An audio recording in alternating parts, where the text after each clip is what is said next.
They thought their badge made them untouchable until they discover the black man is their new boss.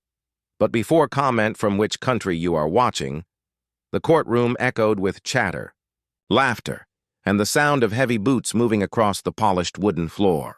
A cluster of police officers leaned against the walls, whispering among themselves. Some smirked, others chuckled loudly as though they owned the room. At the center of it all stood Marcus Carter, a black man in his early 40s. His tailored gray suit was crisp, his bright yellow tie almost glowing against the dull courtroom lights. His arms were crossed, his stance firm, his gaze steady. He wasn't laughing. He wasn't even speaking. He just watched. The officers, however, thought they had the upper hand. To them, Marcus was an outsider, maybe even a defendant. They didn't know who he was, and they didn't care. To them, their badge was all the authority they needed. One officer, a tall man with a shaved head, leaned toward his colleague and muttered just loud enough for Marcus to hear. "Bet he'll be crying by the end of the day." "They all do." The others chuckled. Marcus simply raised an eyebrow. He'd seen this type before, men drunk on power, convinced their uniform made them untouchable. But what they didn't know was that this wasn't Marcus's first courtroom, and it certainly wouldn't be his last. Marcus Carter had grown up in this very city. As a teenager, he'd watched his neighborhood change, opportunity fading while crime and mistrust rose. He remembered how his own brother had once been harassed by police for walking in the wrong neighborhood. Marcus vowed then that he would never let arrogance and injustice define authority. He worked his way through college, earning degrees in law and business. He became known for stepping into failing organizations and turning them around, not with fear, but with discipline and vision. Over the years, he had built a reputation as a fixer. Corporations, community organizations, and even government agencies called on him when corruption or incompetence was tearing them apart. So when the city council decided to overhaul the police department, a department drowning in lawsuits and citizen complaints, there was only one name on their list: Marcus Carter. That morning, Marcus had walked into the courthouse quietly, without announcement. He wanted to see the department for what it was, not what they pretended to be. At the entrance, Officer Daniels, the one with the shaved head, stopped him. "Hold up!" Daniels barked. "Court's not open for civilians yet." Marcus calmly handed him his identification. Daniels barely glanced at it before scoffing. "Yes, sure.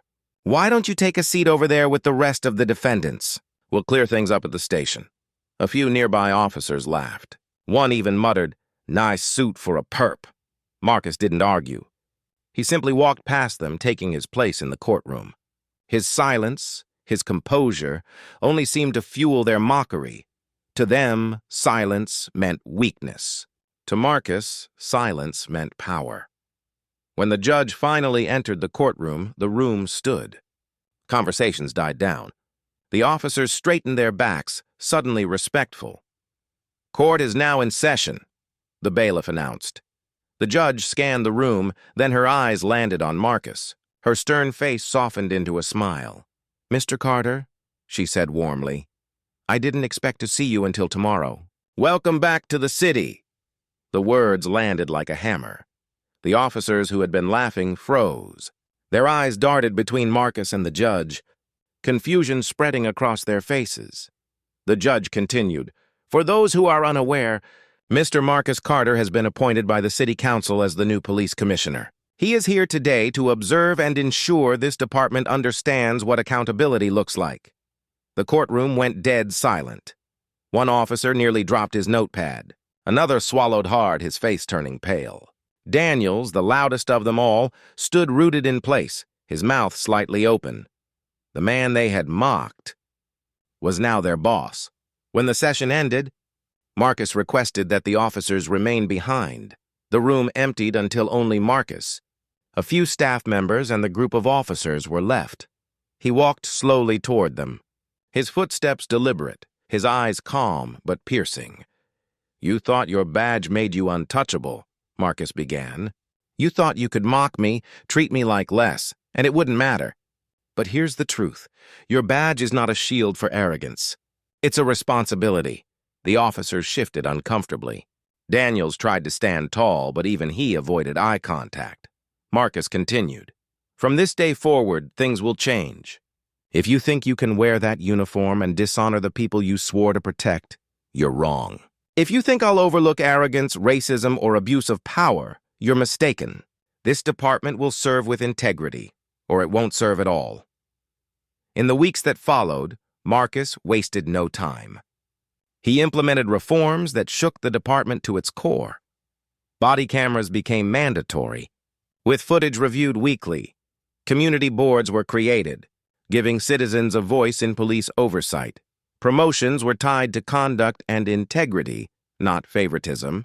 Training programs focused on de-escalation, respect, and fairness. The arrogant officers, the ones who laughed that day, were placed under direct scrutiny.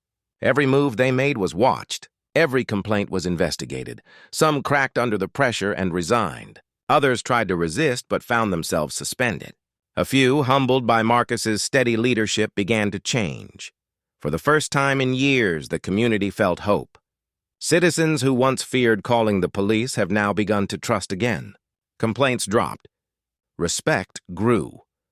Daniels's fall officer Daniels, the loudest that day, became the symbol of resistance.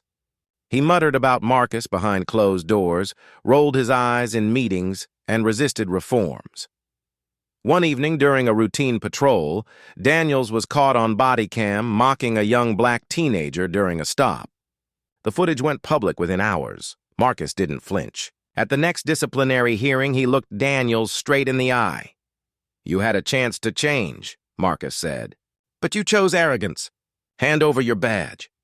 Daniels hesitated, his jaw tight, but eventually removed the badge from his chest. The weight of years of unchecked behavior finally caught up to him. That moment sent shockwaves through the department. It was proof that Marcus wasn't playing games. Accountability wasn't optional. It was mandatory. Months later, the same courtroom where Marcus had been mocked was filled again, this time with community members, city leaders, and officers who had adapted to the new era. Marcus addressed them with the same calm strength he had shown from the beginning. Authority is not about control. It's about responsibility. A badge doesn't make you untouchable. Your actions do. If you wear the uniform, you represent justice, and justice must be blind to arrogance, blind to prejudice, blind to abuse. The crowd applauded.